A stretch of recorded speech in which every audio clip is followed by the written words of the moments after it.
क्षणोक्षणी हाची करावा विचार, तरावया पार भवसिंधू. तुकाराम महाराजांनी जो उपदेश केला तो मानवाला केलेला आहे. कारण संत उपदेश कुणाला करतात की उपदेश केल्यानंतर तो उपदेश समजला पाहिजे. आणि तो समजतो कोणाला? जनावराला नाही. या पृथ्वीच्या भूतलावरती नाही तरी काय थोडी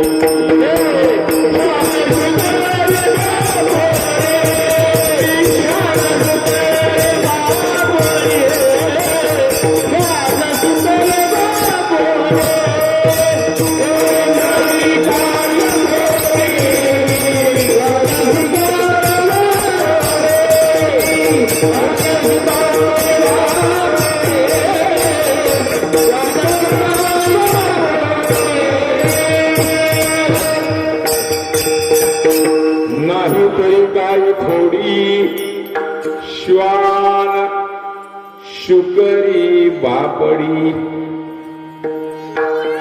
गर्दी झाली आहे पृथ्वीच्या भूतलावरती प्राण्यांची.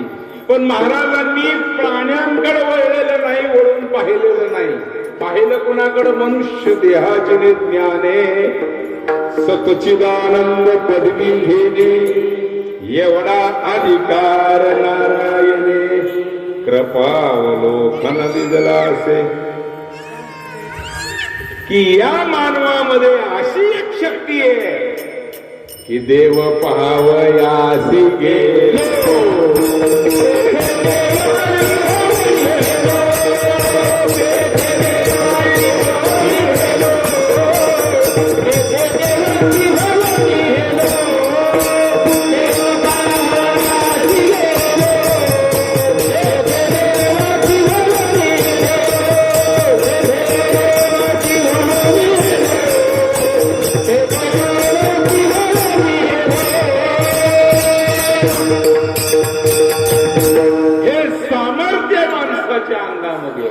देव पावयासी गेलो ते देवची ओवणी ठेलो.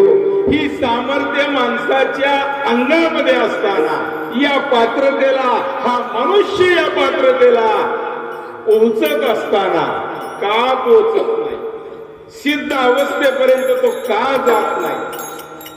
हे जेव्हा महाराजांच्या लक्षात आलं तेव्हा महाराज म्हणतात क्षणोक्षणी हाची करावा विचार, हाची करावा विचार, हाची करावा विचार.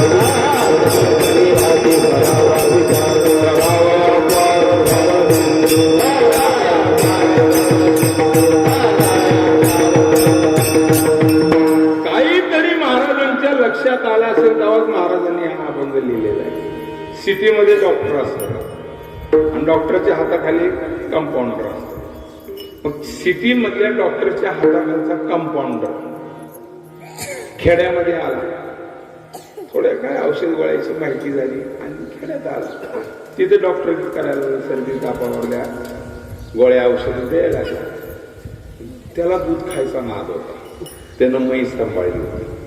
आता ज्यांनी आम्हाला बोलवलं त्यांच्या बी दारात म्हशी आहेत ना, पण त्यांच्या म्हशीचं डोकं मोठं आणि अशी शिंग आहेत, कोंडुळ्या शिंगाच्या म्हशी असतात त्यांच्या.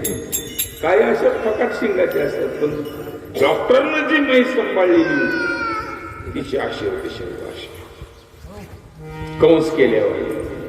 आता कंस केल्यावर शिंग आणि डॉक्टरला दूध काय सांगणार? डॉक्टरनं म्हैस सांभाळेल. डॉक्टरच्या डोक्यात एकच विचार, माझं डोकं या शिंगात जाईल का? माझं डोकं या शिंगात जाईल का? माझं डोकं या शिंगात जाईल का? गावठी डॉक्टर होते ते. आल्यानंतर औषध गोळ्या देत होते, पण जेवढे माहिती तेवढे देत होते. डिग्री वगैरे काही नव्हती. 1 वर्ष विचार केला आणि एके दिवशी कैलासराव असं जाऊन चकाचक करून आले. दाढी केली करून, दाढी केली, डोकं केलं, कट्ट्यावर बसले. म्हैस दारातच होती, असे शिंग होते. म्हशीच्या शिंगाकडे बघायचा, डोक्यावरनं हात फिरवायचा. म्हशीच्या शिंगाकडे बघायचा, डोक्यावरनं हात फिरवायचा. तटकन उठला गडी आणि सरळ म्हशीच्या शिंगामध्ये डोकं जाते का नाही पाहिलं नाही, सरळ घातलं. डोकं मालकानं कधीच असं केलं नव्हतं. म्हैस बुजली, म्हशीने ती दावत तोडलं, म्हैस पळायला लागली. छोटस खेडगाव, हा म्हणता वाऱ्यासारखी बातमी पसरली. गावात सगळ्याला कळलं. आरडाओरडा सुरू झाला. चमन सोलून निघालेला होता, ते मुंडकं अडकलेलं होतं आणि पळत असताना, म्हैस धावत असताना मोठ्याच्या मोठं तळं दिसलं पाण्याचं. तिनं धावणं थांबवलं आणि सरळ पाण्यात जाऊन बसलं. गाव सगळं धावलं. गावचे सरपंच त्या ठिकाणी आले, सगळ्यांनी मिळून काढलं. सरपंच रागवले. सरपंच साहेब म्हणले, काय कळतं का? डॉक्टर आहे तुम्ही, थोडा तरी विचार करायला पाहिजे होता. ते म्हणलं, विनाकारण रागवू नका. थोडा नाही, वर्षभर विचार केला होता. हा विचार आम्हाला तुकाराम महाराजांनी करायला सांगितलेला नाही.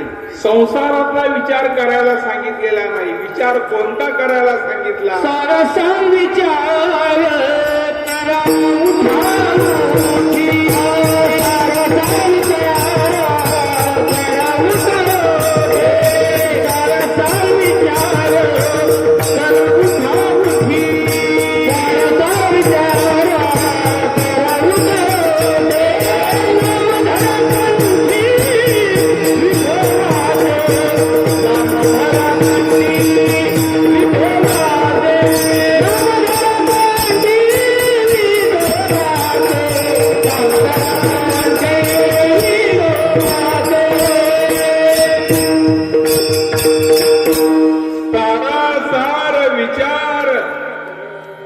करा उठा उठी, नाम धरा कंठी विठोबाचे. का कंठी नाम धरा विठोबाचे म्हणून आग्रह केलेला आहे? सारासार विचार का करायला सांगितला? शेवटची पाळी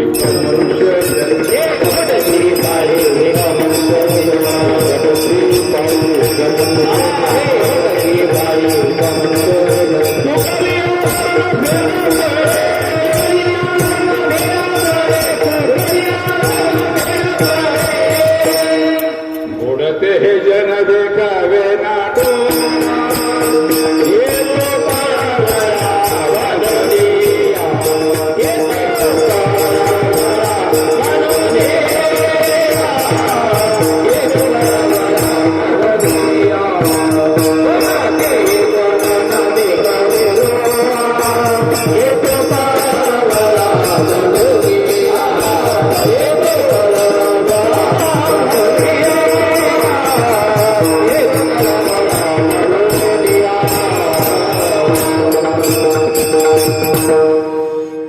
संत समाजाबद्दल तळमळ करत असतात. बुडत हे जना देखविना डोळा, न देखवे डोळा. 2 पाठ आहे. येतो कळवळा म्हणोनिया, नाही तरी काय थोडी श्वान शुकरी बापडी. शेवटची पाळी एक मनुष्य जन्म. 84 फेरा फिरल्यानंतर दुर्लभम मानुषो देहो देहिनाम क्षणभंगुरा, तत्रापि दुर्लभम मन्य वैकुंठ प्रिय दर्शन. हा दुर्लभ असा असलेला मानव देह 84चा फेरा फिरल्यानंतर 20 लक्ष यवनी व्रक्षामाजी 20 लक्ष यवनी व्रक्षामाजी जलचरी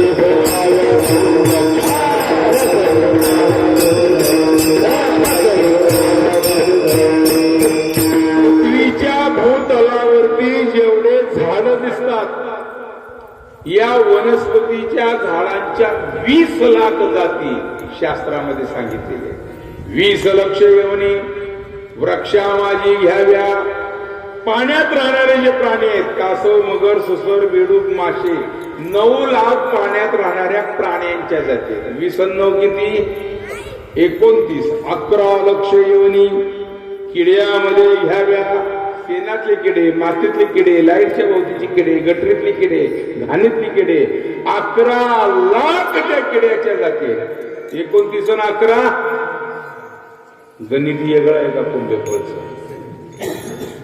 मग 40 म्हणतच नाही तुम्ही बोलत जा आता ओळख झाली आपली 29 आणि 11 40 84 गणित बघायचे आपल्याला लक्ष 84 गणित 20 लक्ष येऊन वृक्षामाजी घ्याव्या. जलचरी भोगाव्या 9 लक्ष 11 लक्ष येऊन किड्यामध्ये घ्याव्या. 10 लक्ष भोगाव्या पक्ष्यामध्ये.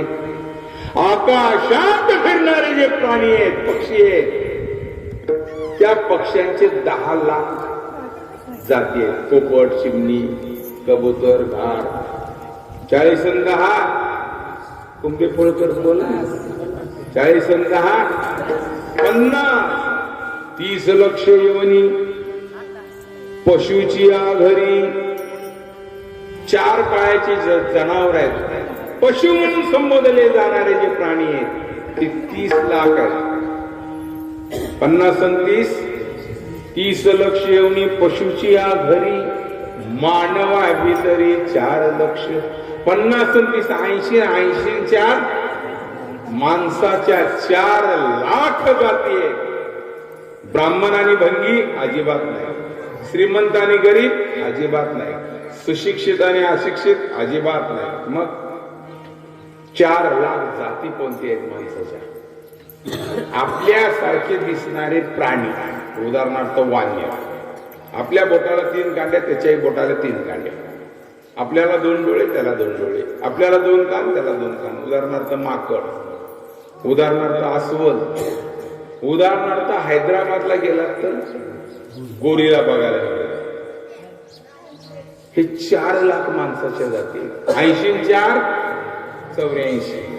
84 एवढीचा हिशोब लागला का हा 84चा हिशोब लागल्यानंतर गाढव झाला की मुंगी झाला की पोपट पोपट झाला की अस्वल झाला की माणूस असं नाही. गाढव झाला मेला 1 कोटी वेळा पोपट झाला मेला 1 कोटी वेळा कुत्रा झाला मेला 1 कोटी वेळा मुंगी झाला मेला 1 कोटी वेळा आणि मग शेवटची पाळी एक मनुष्य जन्म कोटी कोटी फेरा एक योनी कोटी कोटी फेरा एक योनी कोटी कोटी फेरा बदला योनी कोटी कोटी फेरा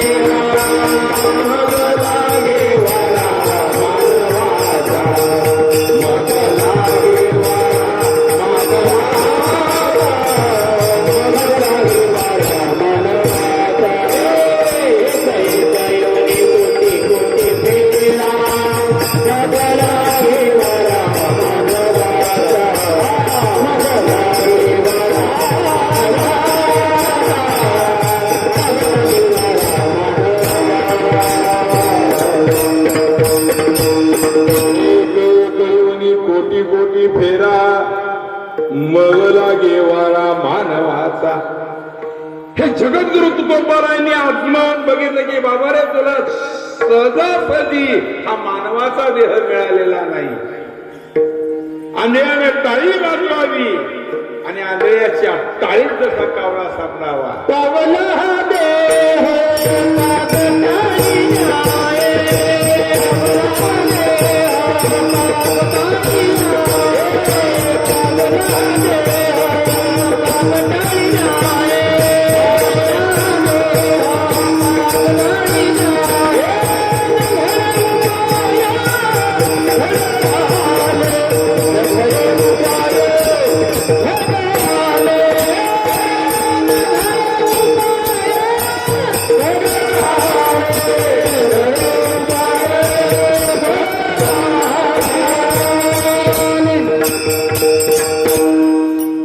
आंधळ्याच्या टाळीत जसा अचानक कावळा सापडावा तसा तुला हा मानव देह दुर्लभ असा असलेला मिळालेला आहे.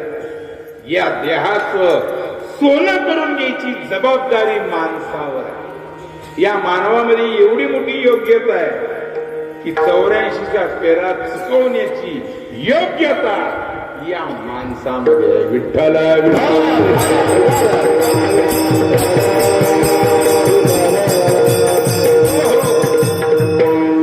एवढी योग्यता असताना तुकाराम महाराज सांगतात क्षणोक्षणी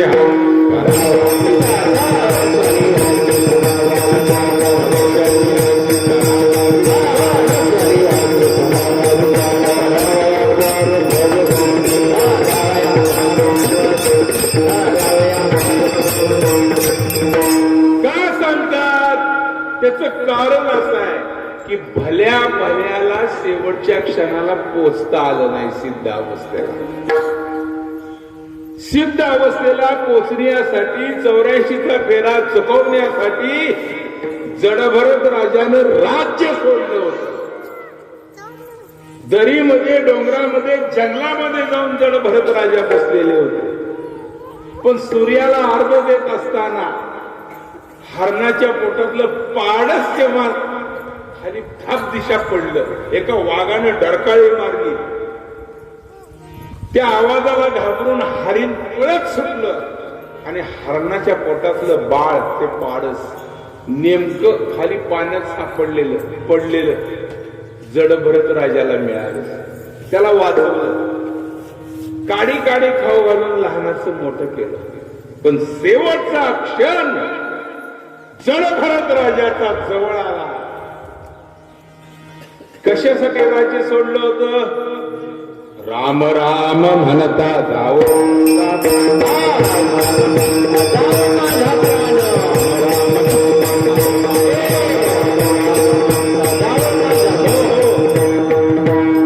एवढ्यासाठी घर सोडलेलं होतं. राम राम म्हणता जाऊ माझा प्राण. पण सिद्ध अवस्थेला पोचता आलं नाही. 84चा फेरा चुकवता आला नाही. काळ जवळ आला आणि त्या हरणाची आठवण झाली. काडी काडी खाऊ घालून याला लहानाचं मोठं केलं. मी निघालो आता.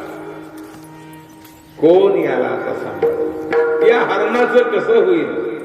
जडभरत राजा हाय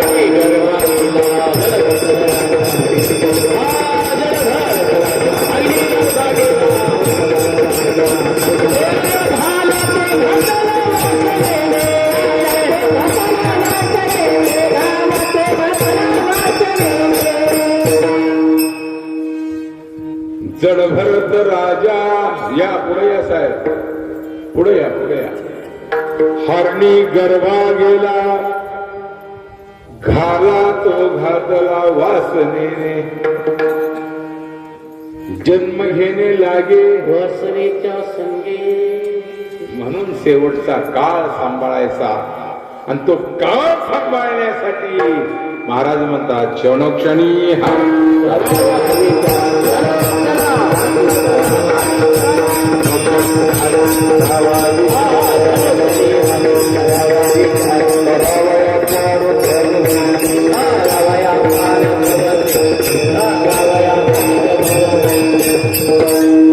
या भवसागरातून तरुण जाण्यासाठी क्षणोक्षणाला, मिनिटा मिनिटाला, सेकंद सेकंदाला, पावला पावलाला विचार करायला सांगितलं.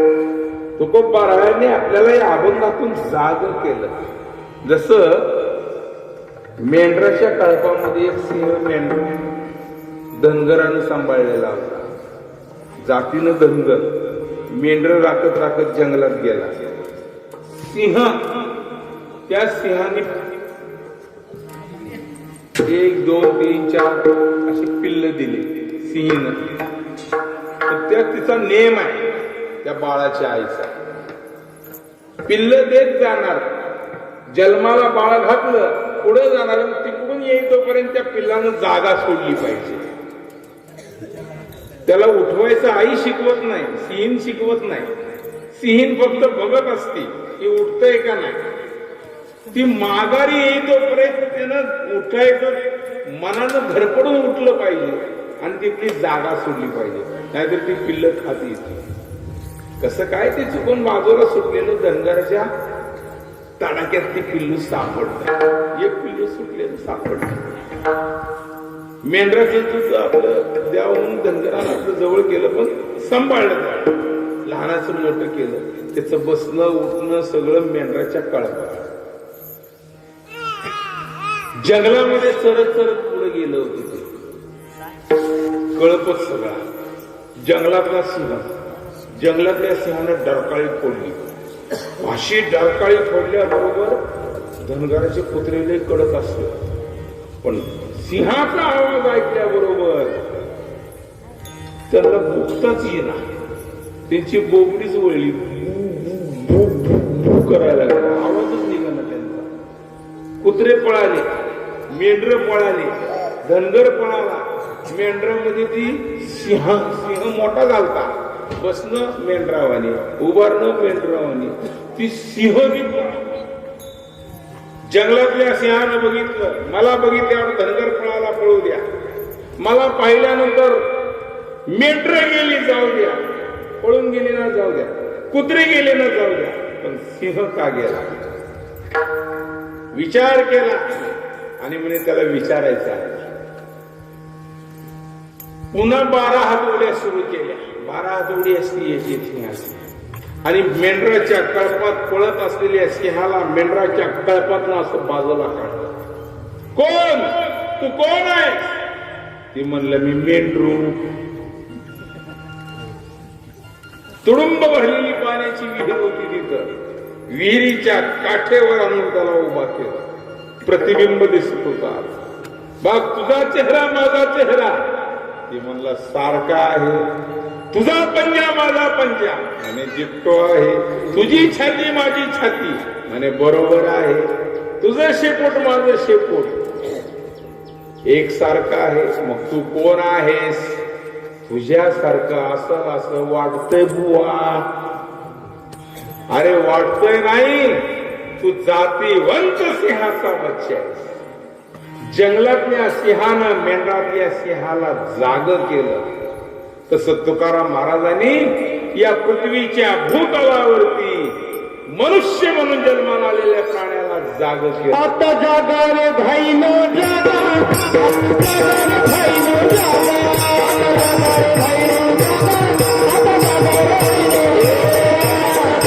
भाई नो जागा, आता जागा रे भाई नो जागा, जागा रे भाई नो जागा, आता जागा रे भाई नो जागा, आता जागा रे भाई नो जागा, आता जागा रे भाई नो जागा. निघना मारून भागा, रे भागा, निघना मारून भागा. आता जागा रे बाहेरनं जागा. कोण जागलं? तुकाराम महाराज जागले. कोण जागलं? ज्ञानेश्वर महाराज जागले. कोण जागलं? एकनाथ महाराज जागले. संत सावता महाराज जागले. संत बाळू मामा जागले. संत गाडगे बाबा जागले. संत नामानंद बाबा जागले. संत बाळूदेव बाबा जागले. ही संत मंडळी जागी राहिली. महात्मा गांधी सुद्धा जागले. सून सून आणि नात दोघीच्या खांद्यावर हात, आणि नाक दोघीच्या खांद्यावरी हात हलके हलके पाऊल टाकू थकलेला संत हलके हलके पाऊल टाके थकलेला संत हलके हलके पाऊल टाके थकलेला संत सोन सोन आणि नाक दोघीच्या खांद्यावरी हात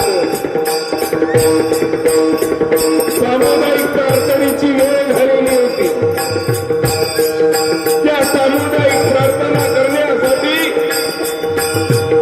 सुनेच्या खांद्यावर हात नातीच्या खांद्यावर दुसरा हात हजारो लोक त्या प्रार्थनेसाठी बापूजींची वाट पाहत होते. थकलेले बापूजी सोन सोन आणि नाक दोघीच्या खांद्यावर हात सोन सोन आणि नाक दोघीच्या खांद्यावर हात हळूहळू हात चालत आला थकलेला संत हळूहळू हा चालत आला थकलेला संत हळूहळू हा चालत आला थकलेला संत आले गांधी आले बापू हे उठली. सामुदायिक प्रार्थनेची वेळ झालेली होती. सगळ्या लोकांची नजर बापूजींकडे लागलेली होती आणि हलके हलके पाऊल टाकत आलेले बापूजी महात्मा गांधीकडे बघितल्याबरोबर लोकांमध्ये कुजबूज सुरू झाली. आले गांधी आले बापू कुजबुज ही उठली. आले गांधी आले बापू कुजबुज ही उठली. जनगणने दुरंगी वाटणी केली. या रंगने दुरंगले वाटणीत केले या रंगने दुरंगलेले वाटणीत केले रस्ता दिला बापू आले म्हटल्याबरोबर लोक बाजूला सरले. काही मंडळी दर्शन घ्यायला गेलेले. त्यामध्ये एक तरुण आला. तो कोण तरुण बोलला तो कोण तरुण बोलला तुम्हा येण्याला उशीर झाला. गांधीजी थोडे हातले थोडा उशीर झाला प्रार्थना. बापूजी थोडे हातले तेवढ्यात हा तरुण अगोदर पाया पडला बापूजीच्या. पायाची कोण बिलकले पायाची कोण बिलकले पायावरती डोकं टेकवलं आणि उठला. उठतानाच पॅन्टीच्या खिशातून पिस्तूल काढला आणि पिस्तूल काढून 3 वार ते वार भयंकर छातीवर जडले. 3 वार भयंकर छातीवर जडले.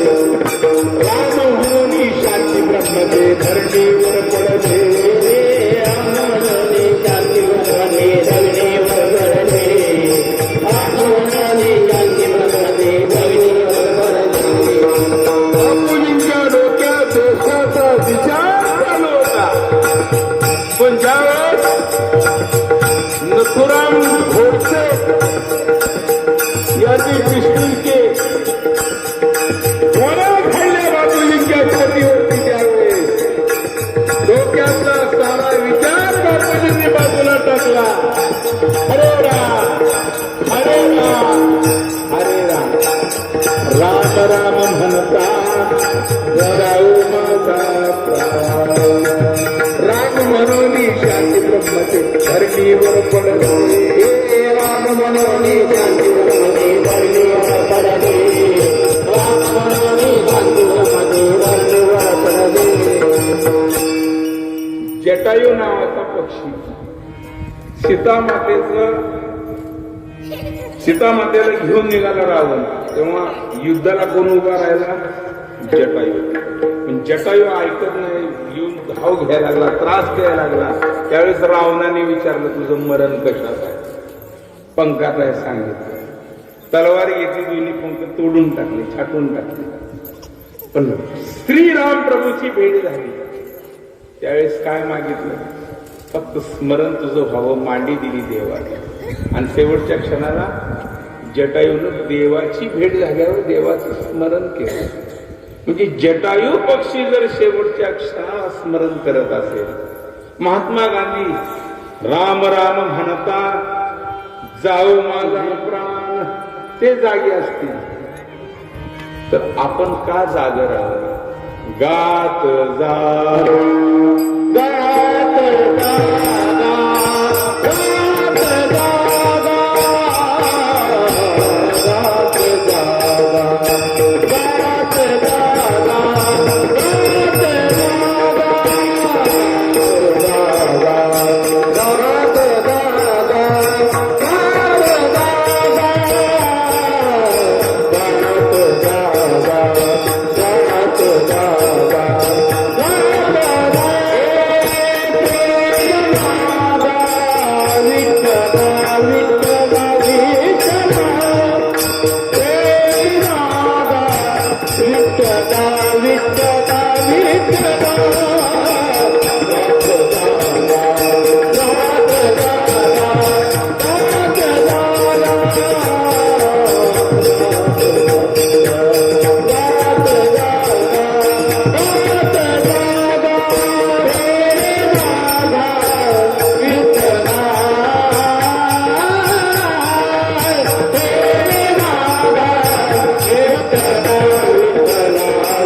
कशासाठी केला? भवसागरातून तरुण जाण्यासाठी क्षणोक्षणाला विचार करण्याचा आग्रह जो केला ते पुढच्या चरणात महाराजांनी सांगितलेला आहे. नाचिले